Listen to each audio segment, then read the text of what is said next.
राधे राधे गुरुदेव। राधे राधे महाराज जी। महाराज जी, जब आप स्वस्थ थे तब प्रभु ने कोई विशेष व्यवस्था नहीं की, अब जब उन्होंने सब व्यवस्था कर दी तो स्वास्थ्य के वही कारणों बात से है ना कि जब खाने के लायक थे तब खाना नहीं था, और जब खाने लायक नहीं है तो सब व्यवस्थाएं कर दी है। पर बड़ी कृपा है भगवान की कि ऐसी परेशानियों के बीच में भी वो अपनी शरण में रखे हैं, अपने चरणों में रखे हैं और चर्चा हो जाती है भगवान की। ये बड़ी कृपा है। महाराज जी कह रहे हैं कि प्रभु जब इतना भारी प्रारब्ध महाराज जी हो सकता है तो अपने बच्चों की जरूरतों के समय उनकी पूरी क्यों नहीं करते? महाराज जी जब चाहिए था तभी दे देते। आज उनका खेल ही ऐसी है कि वो बड़े लीला बिहारी है, बड़े लीला बिहारी है। उनकी हरि तेरी गति लख न परे। सोचो, किसी के यहाँ बालक होता है तो उसको सुविधा दी जाती है, और आप जिनके बालक बनने आ रहे हैं उनके हथकड़ी बेड़ियां जकड़ी, कंस के कारागार में विशेष कष्ट की परिस्थिति। और आ कौन रहे?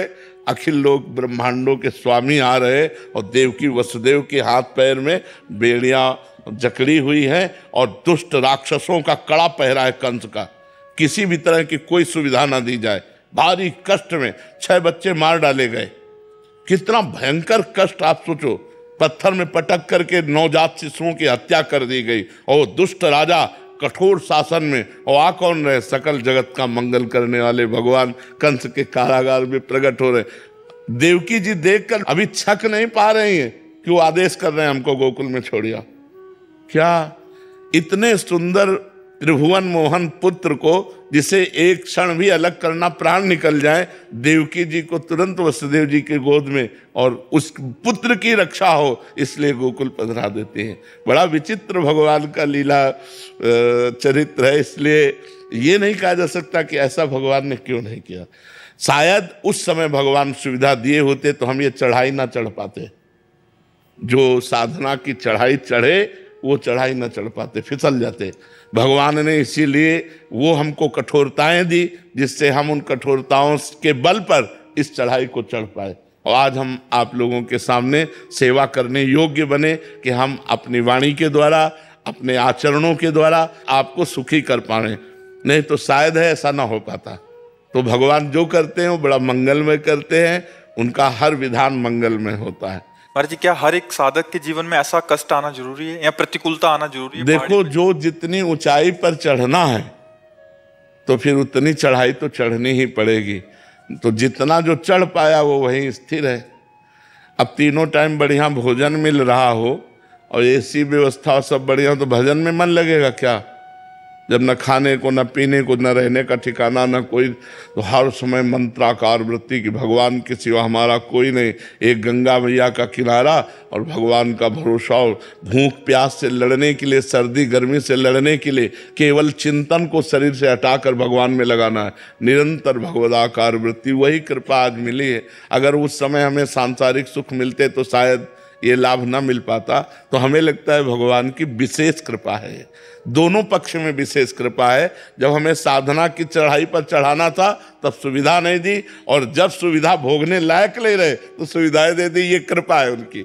दोनों तरफ से हमें कृपा ही नजर आती है। और सांसारिक सुख कोई सांसारिक सुख पर मतलब परमानंद प्रदान करने वाले नहीं, भागवतिक सुख मिलना चाहिए। तो आज जो हम प्रसन्न मुद्रा में है, ये भगवान की उसी कृपा का फल है। अगर वो कृपा हट जाए तो भ्रष्ट होने में देर न लगे। लेकिन भगवान ने कृपा की।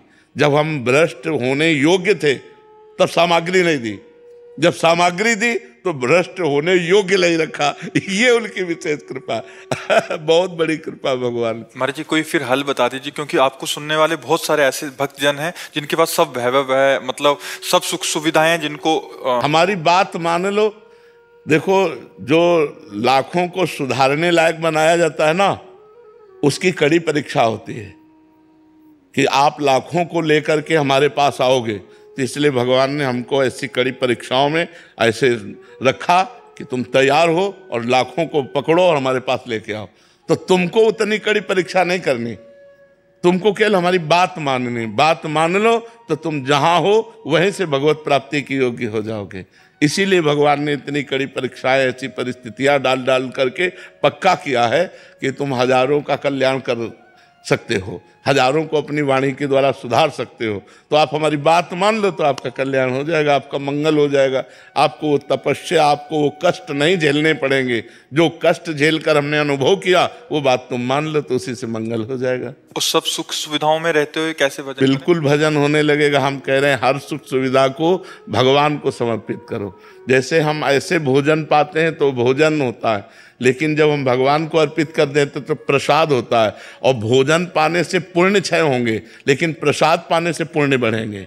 ऐसे हम नाथ सकल संपदा तुम्हारी, मैं सेवक समेत सुत नारी, संपूर्ण परिवार को भगवान का अर्पण भाव करके और सब में भगवत भाव करके नाम जप करते हुए हम व्यापार नौकरी जो भी करते हैं ईमानदारी से करें तो गृहस्थी में रहते हुए हम संत हैं, गृहस्थी में रहते हुए हम भगवत प्राप्त हैं।